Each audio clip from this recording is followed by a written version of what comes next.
చూస్ country delight, live better. ఇప్పుడే country delight యాప్ని download చేసుకోండి. మోంతా తుఫాను తీరం దాటే సమయం ఆసన్నమైంది. ప్రస్తుతం నేను మచిలీపట్నంలో ఉన్నాను.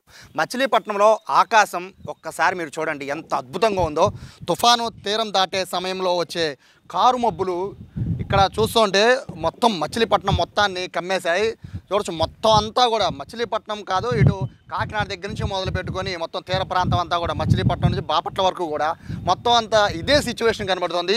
వ్యూ చూస్తూ ఉంటే మొత్తం అంతా అంటే నిన్నటి వరకు కూడా చిన్నపాటి వర్షమే పడింది. కానీ ఈ రోజు నుంచి రేపు రాత్రి వరకు కూడా భారీ నుంచి అతి భారీ వర్షాలు పడతాయని హెచ్చరిస్తున్న నేపథ్యంలో ఒక్కసారి మనం ఇక్కడ మచిలీపట్నంతో పాటు మచిలీపట్నం పైన వ్యూ చూడొచ్చు. మొత్తం మచిలీపట్నాన్ని కూడా ఒక నల్ల మబ్బులు కమ్మేసాయని ఇక్కడ వ్యూ చూస్తుంటే అర్థమైపోతుంది. అయితే మనకి లైట్ హౌస్ కనబడుతుంది. సో సముద్రం దానికి దగ్గరలో ఉంది. అంటే ఇక్కడ నుంచి జస్ట్ ఒక 12 కిలోమీటర్లు మాత్రమే. అంటే నేను మచిలీపట్నం సెంటర్లో ఉన్నాను. ఇక్కడ నుంచి 12 కిలోమీటర్లు మాత్రమే మచిలీపట్నం దగ్గర బీచ్ ఉంటుంది. అంటే ఒక్కసారి విజువల్ కనుక ఒకసారి వైడ్ ఫ్రేమ్లో చూస్తే మొత్తం ఒక సుడిగుండంలాగా ఇక్కడ మొత్తం మేఘాలన్నీ కూడా రౌండ్గా తిరుగుతూ ఉంటున్నాయి. అయితే ఒక బేసిక్గా చాలా వరకు కూడా తుఫాను సమయంలో ఏంటంటే ఇటువంటి మబ్బులన్నీ పూర్తిగా కమ్మేసి ఉంటే పూర్తిగా వర్షం పడిన తర్వాతే మబ్బులన్నీ కూడా క్లియర్గా వెళ్ళిపోతుంటాయి. కానీ ఇక్కడ పరిస్థితి అట్లా లేదు. మొత్తం ఇక్కడంతా చూడొచ్చు. ఇవన్నీ కూడా బేసిక్గా తూర్పు సైడ్ అంటే మనకి ఏదైతే బంగాళాఖాతం ఉందో అటు నుంచి మనకి ఊళ్ళోకి రావాలి. కానీ ఇక్కడ మచిలీపట్నాన్ని రౌండ్గా చుడుతున్నట్టుగా కూడా విజువల్లో కనబడుతుంది. మేఘాలన్నీ కూడా ఒక రౌండ్ వేస్తున్నట్టుగా కూడా మచిలీపట్నం చుట్టూ తిరుగుతున్నట్టుగా కూడా ఒక అద్భుతంగా వ్యూ కనబడుతుంది. ఒక సైడ్ అంతా కూడా పూర్తిగా కారు మబ్బులు కమ్మేస్తే మరో సైడు అక్కడ తెల్లగా కనబడుతుంది ఆకాశం. సో నిజంగా ఒక అద్భుతమైన విజువల్ ఇక్కడ మచిలీపట్నంలో మనం చూస్తున్నాం. అయితే తీరానికి కేవలం ఇంకా 250 నుంచి 300 కిలోమీటర్ల దూరం మాత్రమే ఈ మోంతా తుఫాను కేంద్రీకృతమైన నేపథ్యంలో పూర్తిగా ఎఫెక్ట్ అనేది ఇటు కాకినాడ, యానం, మచిలీపట్నం పైన అతి భారీగా ఉండబోతోంది. తుఫాన్ ఐ అనేది అంటే మనం చూస్తున్న ఏదైతే ఈ విజువల్ ఉందో ఇటువంటి విజువల్ అనేది మనకి తుఫాన్ ఐ రూపంలో ఇక్కడ తీరం దాటే సమయంలో వస్తుంది.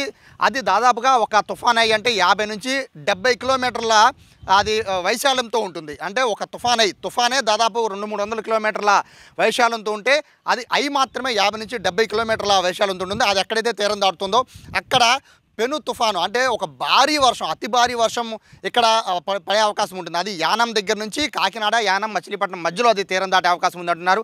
ప్రస్తుతం మనం చూస్తున్న విజువల్ ఏదైతే కనబడుతుందో ఈ విజువల్కి సంబంధించి మొత్తం అంటే భారీ వర్షాలు కాసేపట్లో మొత్తం మచిలీపట్నం మొత్తాన్ని భారీ వర్షాలు ముంచెత్తబోతున్నాయని చెప్పడానికి బెస్ట్ ఎగ్జాంపుల్. కాకపోతే ఇక్కడ మనం చూస్తున్న విజువల్ ప్రకారం చూస్తుంటే ఇది ఖచ్చితంగా విజయవాడ వరకు కూడా ఇదే విధమైన వాతావరణం ఉండే అవకాశం కనబడుతోంది. పూర్తిగా తెల్లవారుజామున దాదాపు ఇప్పుడు 9 గంటల సమయం అవుతున్నప్పటికీ కూడా పూర్తి చీకటిగా మారిపోయింది మచిలీపట్నం. సో ఆ రేంజ్లో ఇక్కడ వాతావరణం ఉందంటే అర్థం చేసుకోవచ్చు. ప్రజలంతా కూడా ఆల్మోస్ట్ ఈ సమయానికంతా మామూలుగా అయితే ఫుల్ బిజీగా ఉండే రోడ్లన్నీ కూడా పూర్తిగా ఖాళీగా కనబడుతున్నాయి. ఇప్పటికే అధికారులందరూ కూడా అలర్ట్ జారీ చేశారు. ఎవరిని కూడా పైకి రోడ్ల మీదకి రావద్దు, అత్యవసరం అయితే తప్ప రావద్దని చెప్తున్నారు. మోస్ట్ ఉన్న వాళ్ళంతా కూడా నిత్యావసర సరుకులు అంటే రేపు మోస్ట్లీ రేపు రాత్రి వరకు కూడా అతి భారీ వర్షాలు పడుతున్న నేపథ్యంలో పూర్తిగా ప్రజలందరూ కూడా కావాల్సిన వస్తువులు తెచ్చుకోవడానికి మాత్రమే బయటకు వస్తున్నారు.